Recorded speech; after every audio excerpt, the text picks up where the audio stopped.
एक नगर में बहुत धनवान साहूकार रहता था। उसकी कोई संतान नहीं थी, इसलिए वह बहुत दुखी रहता था।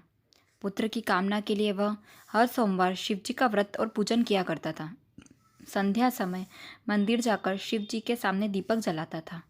उसके इस भक्ति भाव को देखकर माता पार्वती ने शिव जी से कहा, यह साहूकार आपका व्रत और पूजन बड़ी श्रद्धा के साथ करता है, इसलिए इसकी मनोकामना पूरी करनी चाहिए। माता का आग्रह देखकर शिव जी ने कहा, इसके भाग्य में पुत्र नहीं है, फिर भी तुम्हारे कहने पर मैं इसको पुत्र देता हूँ, लेकिन 12 वर्ष से अधिक जीवित नहीं रहेगा। शिव पार्वती का यह वार्तालाप साहूकार सुन रहा था। यह सुनकर उसको प्रसन्नता ना हुई और ना कोई दुख हुआ। वह पूर्ववत पूजा कर व्रत और पूजन करता रहा। कुछ समय बाद साहूकार की पत्नी गर्भवती हुई। उसके 10वें महीने में अति सुंदर बालक को जन्म दिया। साहूकार के घर में खुशियां मनाई गई, परंतु साहूकार जानता था कि पुत्र की आयु केवल 11 वर्ष की है, इसलिए उसने कोई प्रसन्नता प्रकट नहीं की और ना ही यह भेद किसी को बताया। जब बालक 11 वर्ष का हो गया तो उसकी माता ने साहूकार से उसके विवाह करने को कहा। साहूकार ने कहा, नहीं, अभी मैं इसका विवाह नहीं करूँगा, इसको काशी पढ़ने के लिए भेजूँगा। साहूकार ने बालक के मामा को बुलाया और बहुत सा धन देकर कहा, तुम इस बालक को काशी पढ़ने ले जाओ और रास्ते में हर शहर में यज्ञ तथा ब्राह्मणों को भोजन कराते दान दक्षिणा देते हुए जाना। दोनों मामा भाने साहूकार के कहे अनुसार काशी की ओर चल पड़े। रास्ते में हर शहर में उन्होंने दान पुण्य किया। एक शहर में राजा की कन्या का विवाह था, लेकिन जो राजकुमार विवाह करने आया था वह एक आंख से काना था। दूल्हे के पिता को चिंता थी कि राजकुमार को देखकर राजा या राजकुमारी विवाह में अड़चन न पैदा करे। साहूकार के सुंदर लड़के को देख राजा ने सोचा कि विवाह के समय दूल्हे की जगह इस लड़के को बिठा दिया जाए तो किसी को पता नहीं चलेगा और ना ही कोई अड़चन आएगी। ऐसा मन में विचार कर राजा ने उस लड़के और मामा से बात की और कहा कि इसके बदले बहुत सारा धन देंगे। वे दोनों इस बात पर राजी हो गए। उस लड़के ने दूल्हे के कपड़े पहनकर घोड़ी पर बैठकर कन्या के द्वार पर ले जाया गया। विवाह कार्य अच्छी तरह पूरा हो गया।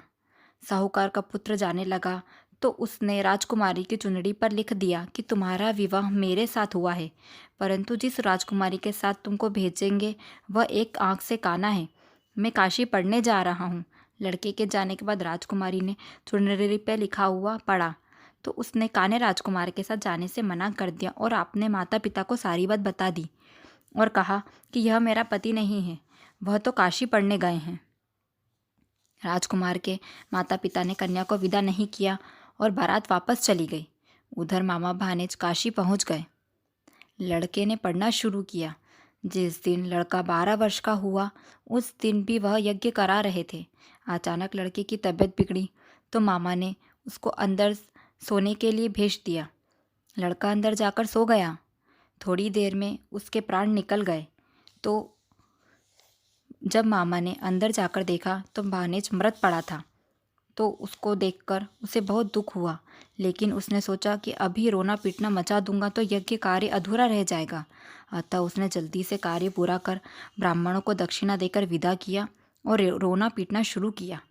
संयोगवश उसी समय शिव पार्वती उधर से जा रहे थे। रोने की आवाज़ सुन पार्वती जी ने कहा, महाराज, कोई दुखियारा रो रहा है, उसको दुख दूर कीजिए। दोनों अंदर गए तो देखा पार्वती जी बोली, यह आपके वरदान से उत्पन्न हुआ सेठ का वही लड़का है। इन्होंने बहुत से यज्ञ और दान करे हैं। इसकी आयु 2 नहीं तो इसके माता पिता तड़प कर मर जाएंगे। माता पार्वती के बार बार आग्रह करने पर शिव जी को उस पर जीवनदान देने के लिए दया आ गई।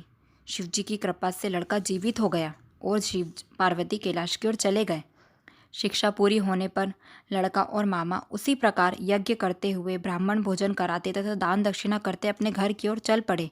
रास्ते में वह उसी शहर में आए जहाँ लड़की से विवाह हुआ था। वहाँ पर भी उन्होंने यज्ञ प्रारंभ किया। लड़के के ससुर राजा ने वहाँ आए तो उन्होंने उस दामाद को पहचान लिया।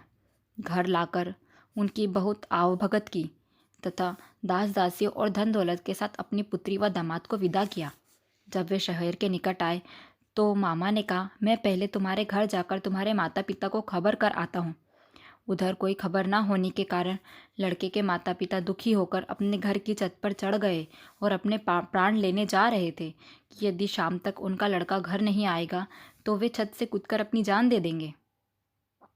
मामा ने घर आकर उनको पुत्र के आने की खबर सुनाई तो उनको विश्वास नहीं हुआ। मामा ने शपथ लेकर उनको कहा कि उनका पुत्र और उनकी की पत्नी बहुत सारा धन और दास दासियाँ लेकर घर आ रहे हैं। तो वह प्रसन्न हो उठे। सेठ सेठानी खुश होकर नीचे आए और उन्होंने अपने बेटे बहू का स्वागत किया। सभी प्रसन्नतापूर्वक एक साथ रहने लगे। जो कोई सोमवार का व्रत करता है या इस कथा को पढ़ता है या सुनता है तो उसके सब दुख दूर होते हैं, समस्त मनोकामनाएं पूर्ण होती है तथा इस लोक में नाना प्रकार के सुख भोग कर अंत में वह शिवलोक को प्राप्त होता है। हर हर महादेव। जय श्री